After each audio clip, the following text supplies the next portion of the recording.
Hi everyone, and welcome to another episode of Talking Scents with Karen and Hayley.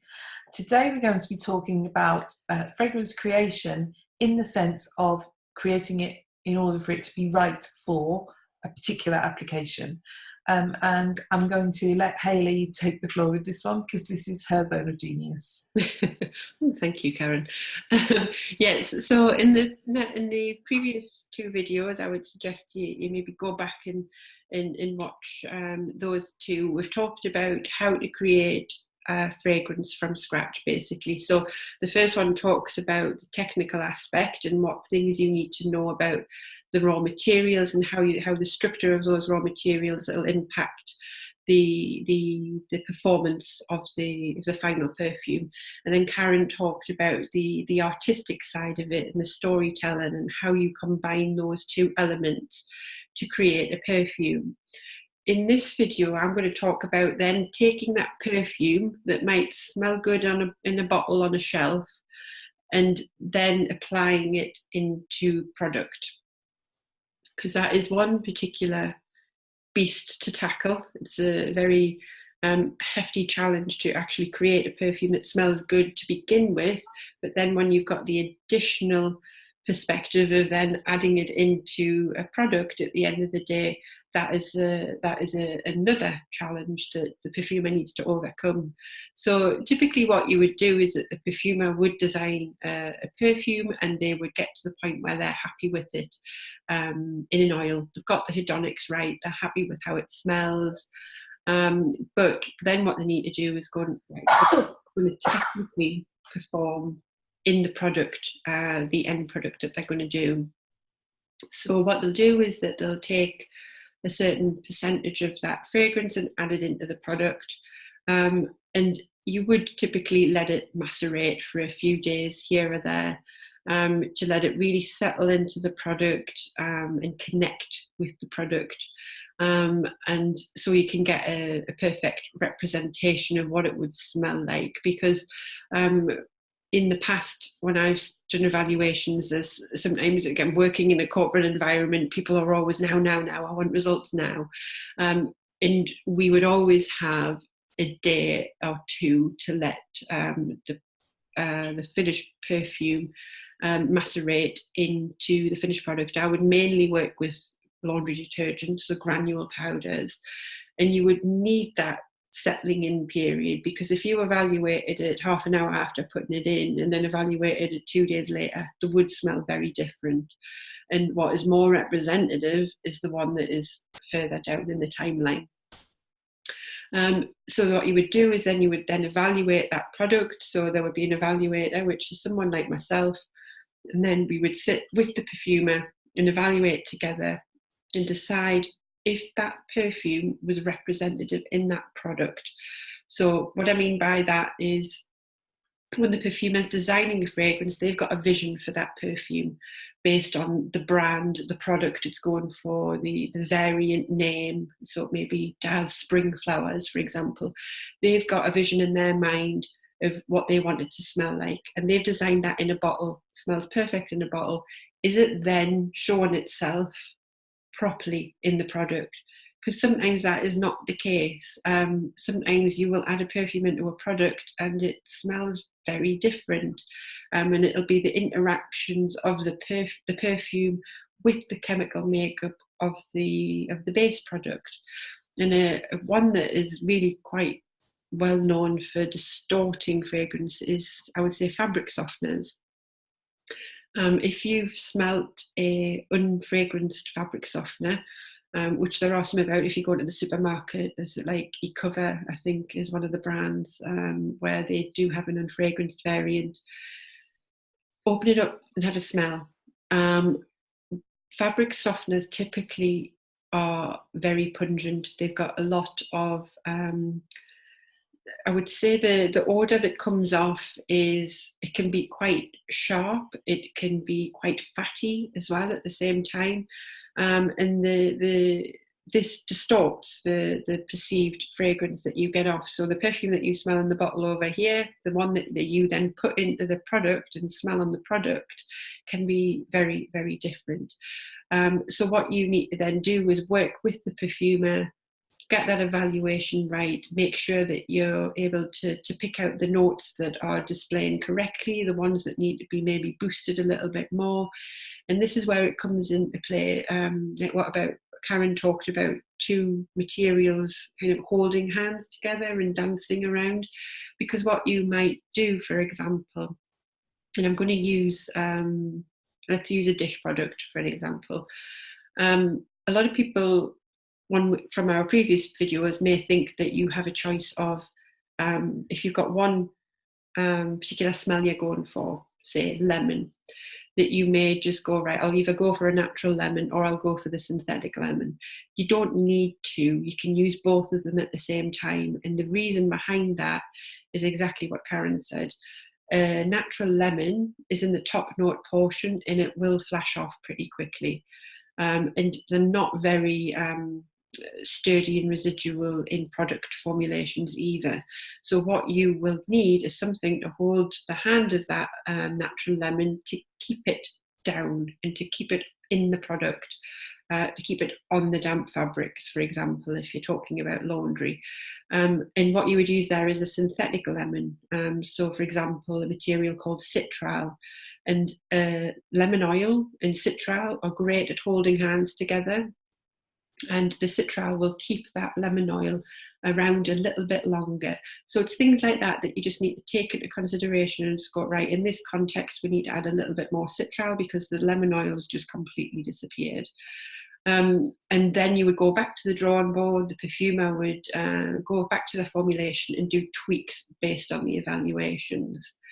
So that is the first portion of it. And the second portion of it is how that performs over time, because you can put it into a product and after 2 days it might smell pretty good, you've done a good job, you've done some tweaks.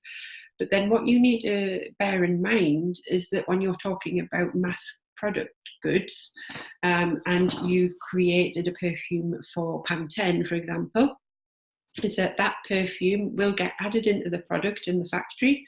It will get mixed up, it will then get bottled, then those bottles will get distributed across all the factories amongst the world to then be distributed to the shops. So by the time it gets to the shelf, it's been already in the product for maybe 1-2 weeks. But then the shelf life of a product, sometimes depending on the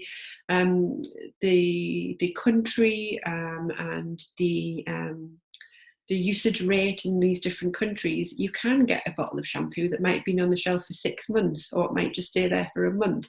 So what you need to know is that by the time that customer picks up the bottle off the shelf, that the smell that they detect when they open up the bottle and they're just about to wash their hair is the smell that you want them to smell, the smell that you originally designed and that was put into the product on day one. So you want it to stay stable over time. So that's another additional element that you're going to need to assess, is that you'll sit down with the perfumer after you have aged this product. So you can do it both. You can do it 2 different ways. You can do an actual aged product where you just make it up and you leave it on a shelf for 6 months. But again, typically in a corporate environment, they want results yesterday. So you would have some kind of rapid age testing where you will keep it in an oven and you will impose heat and over a certain amount of time or humidity.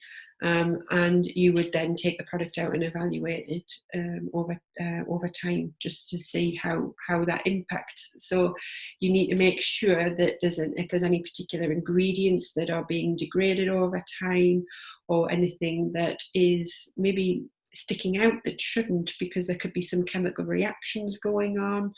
One of the biggest chemical reactions I kept seeing in laundry products was a Schiff-based reaction, where you get certain materials such as like agrumea and orontiol, things like that.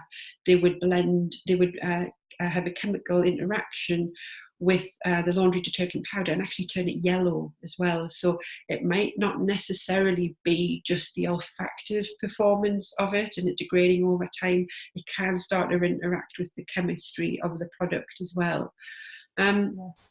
So yeah, it can get it can get quite intensive, all of these evaluations, because you've designed the fragrance, you've done a wonderful job there, you're happy with it, it's spot on, it's 100%. But then you might need to do all these technical tweaks based on, A, does it cover the malodors in the product that you're putting it in? Does it still perform and smell as it should? And then B, does it perform and consistently perform as it should over time versus other products that are in the market? Because what you don't want to have is your bottle of Pantene that you've designed, you come and open it after 4 months on the shelf and it just doesn't smell very nice, and then you pick up a bottle of Dove shampoo and actually they've done a cracking job and it smells fantastic. So it's hugely important that you get that stability right, because if a customer picks up a product that is unstable and that perfume hasn't performed well and it's just disappeared and it smells of nothing, the chance of them buying that product again can be very slim. So you need to make sure that you get it right before going to market. So it's quite a complex piece. And when you think about it as well, you've got all the different touch points to evaluate. I've missed that bit out. That's a huge portion of it. I've talked about getting it right at time 0 in the product and getting it right at time 6 months in the product, but you've got that big bit in the middle where people have bought it, they've took it home, and you need to make sure that the performance of the perfume is right. And again, let's use the context of a shampoo, that the perfume is smelling spot on when you're rubbing it into your hair. Then the day after, can you smell it on your hair? Those are all the different touch points depending on the end product that you're using that it needs to perform at. So it's not just the hedonics and the technical elements of the raw materials up front. You've got to consider the hedonics and the technical elements of the perfume through all the time points, right from time 0 all the way to the life, through the life cycle of the perfume up until it gets thrown in the bin. So it is quite an in-depth evaluation process. And as an evaluator, it can get you've got a telephone. Ted will answer that in a second. He's got it. Sorry about that.